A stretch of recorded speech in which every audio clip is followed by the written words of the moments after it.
Yes, if you are just jumping in, the President of the United States from the Oval Office is still talking to the press, making a big announcement, confirms a trade deal with the UK. He also talked about the building of ships and military advancements and kind of reassuring the world that our closest ally remains our closest ally.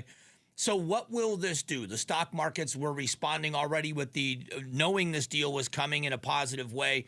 Is this the beginning of that turning of the corner? I think that's what everybody is hopeful for. We're going to talk so much about this. It's interesting because I've never thought that Jerome Powell, and I still don't necessarily believe that Jerome Powell has anything personal against Donald Trump. But it is odd that he was talking about uncertainty when making the announcement that the Fed will once again pause any reductions in rates. In interest rates, I do find that to be a little bit strange. The accusation from both sides, and I want to try to be fair, I'm not one-sided. Both sides have said that the Fed acted too slowly in reducing interest rates. Now, whether you believe that to be true from both sides have made that accusation that they are too slow. I understand the mindset. The mindset has always been that you want to raise rates at a very slow pace because you want to slow the economy without pushing it over the edge into recession. And then the reversal of that, you don't want to see bounce back inflation. I understand the premise, but he alluded to uncertainty. He talked about the uncertainty of it all. And so is there really going to be uncertainty, or is this turning the corner to having more deals done in the very near future? And that, for me, is the concern. I will say to you, that is a major concern for me, that we are going to turn a corner, hopefully economically. The president's got some plans in place. Trade deal confirmed. We talked about Jerome Powell. He's got a tax plan that he's pushing. The building of the middle class has always been the comments made by both sides, and it is always bolstering the middle class. But what really does that? We all have opinions on what we would like, but when the president talks about no tax on tips, when the president's talked about no tax on overtime with a threshold, people look at that and say that would be a huge asset to working people. And what it would also do, in my opinion, would motivate people to working more. Generally speaking, hourly wage people are lower income to middle class. There are not many people out there that would be considered a wealthier status that work an hourly wage. That doesn't mean there aren't some, but when you have a threshold for that, it helps those middle class families hold on to more of their money. We talk about price cuts. If you remember going back to the economy, and I've been thinking and writing things down all morning about my thoughts about how things have gone over the last couple of years, and we stopped hearing it.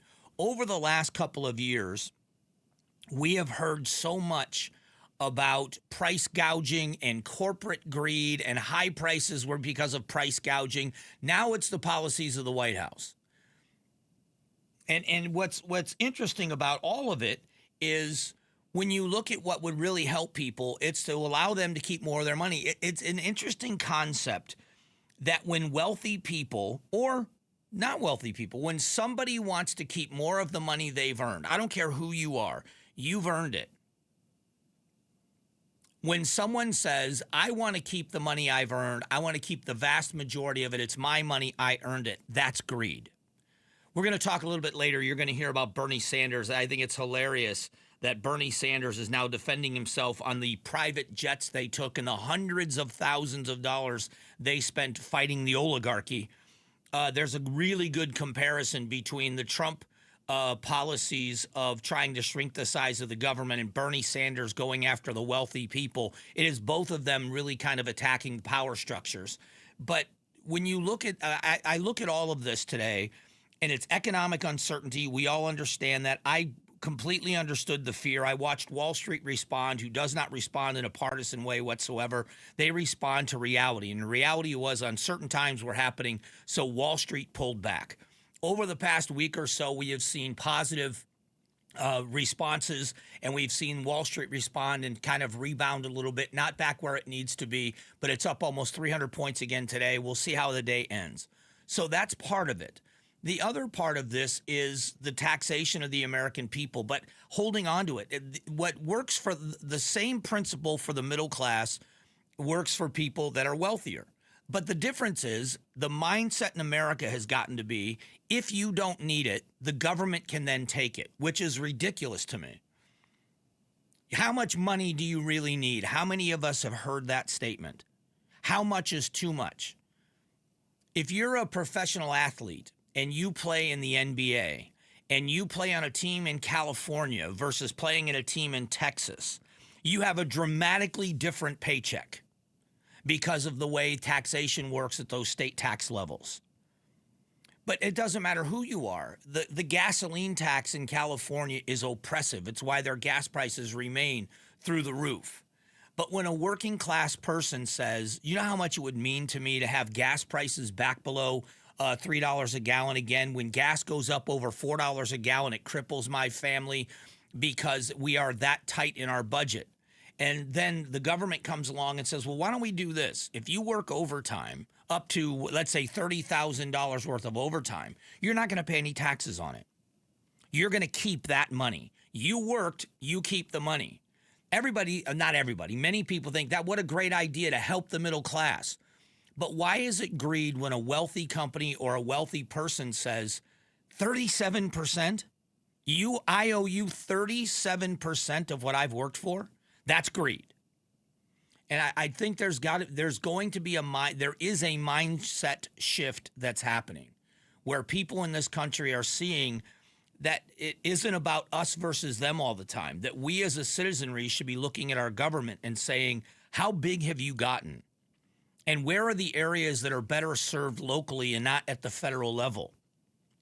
Again, I firmly believe that you and I should be a lot more concerned about who our governor is, who the Speaker of the House is, and who the Senate President is in our own state, more so than we should be worried about what's happening in Washington, D.C. That the governor has more control and power of how the money is spent and the laws that are made that affect your lives, and they should have the lion's share of it. That our state legislature and their budget fight right now should mean a lot more to us than the decisions made in Washington, D.C. I believe that the founders saw it that way. And so today, I know we started off on this announcement of the UK deal. The President of the United States is reassuring the world that our closest ally remains our closest ally, that we are going to reaffirm our relationship. I imagine the EU is going to be a big part of this. And that if we reestablish these relationships, every day that these deals get made, it weakens the stance of China. China's got their alliances with North Korea. They've got an alliance with the Iranians. They've got an alliance with the Russians. But if they lose their grip on some of the other nations that are producers of goods and services, goods that service the world, it is going to be difficult for them economically. So bringing them to the table is going to be helpful. These reestablishment, or I should say reaffirming of these relationships, the visit in the White House with the president and the Canadian prime minister, what that does to the world is say, now listen, you've heard me say in recent weeks great things about the president of Mexico, and it looks as if we're on the pathway to working together. We are now sitting down with the Canadians. The Canadians have said Canada's not for sale, but this partnership means a lot in the world. A strong North America and the USMCA working is a phenomenal way to make sure we're moving forward. And I just think that message being set in the next, I said, well, let's wait and see where we are in June when all of this started happening. Wait and see. I don't know how it's going to turn out. If it's a disaster, we'll call it a disaster. But if in June things are continuing down the right path, will this have been worth it? It's a great question. Thanks for watching the Mike Broomhead Show. Tap to watch and listen to the new season of Amazing Arizonans, a KTAR News podcast. You can also click the button in the middle to subscribe.